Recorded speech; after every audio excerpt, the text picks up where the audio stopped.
കേന്ദ്ര ഗവൺമെൻറ് സാധാരണക്കാരൻ്റെ ജീവിതം ദുസ്സഹമാക്കിക്കൊണ്ടിരിക്കുക. ഇന്ന് വന്നൊരു വാർത്ത നിങ്ങൾ ശ്രദ്ധിച്ചു കാണും. 48 രൂപയോളം വാണിജ്യ സിലിണ്ടറിന് 19 കിലോഗ്രാമിൻ്റെ സിലിണ്ടറിന് വില കൂട്ടി എന്നുള്ളതാണ്. കഴിഞ്ഞ 3 മാസക്കാലയളവിൽ 94.50 94 രൂപ 50 പൈസ സിലിണ്ടറിന് കൂട്ടുക. ഇത് സാധാരണക്കാരൻ്റെ ജീവിതത്തെ നേരിട്ട് ബാധിക്കും.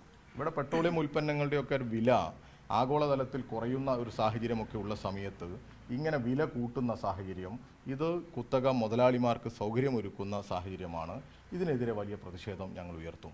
അതോടൊപ്പം റെയിൽവേയിൽ ഞങ്ങൾ കഴിഞ്ഞ ദിവസം ഒരു സമരം നടത്തി.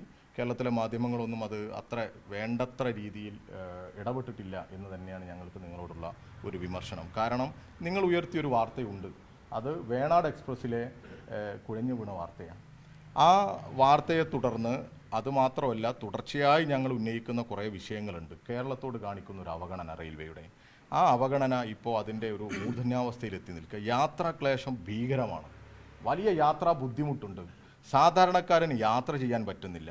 റെയിൽവേ ആണെങ്കിൽ നിലവിലുള്ള തസ്തികകളെല്ലാം വെട്ടിക്കുറച്ചുകൊണ്ടേയിരിക്കുക. അവിടെ തസ്തികകൾ കൊടുക്കുന്നില്ല. കേരളമാണെങ്കിൽ കൂടുതൽ വരുമാനം 2500 കോടിയോളം രൂപ കഴിഞ്ഞ സാമ്പത്തിക വർഷം ഈ റെയിൽവേക്ക് സംഭാവന ചെയ്തതാണ് കേരളം.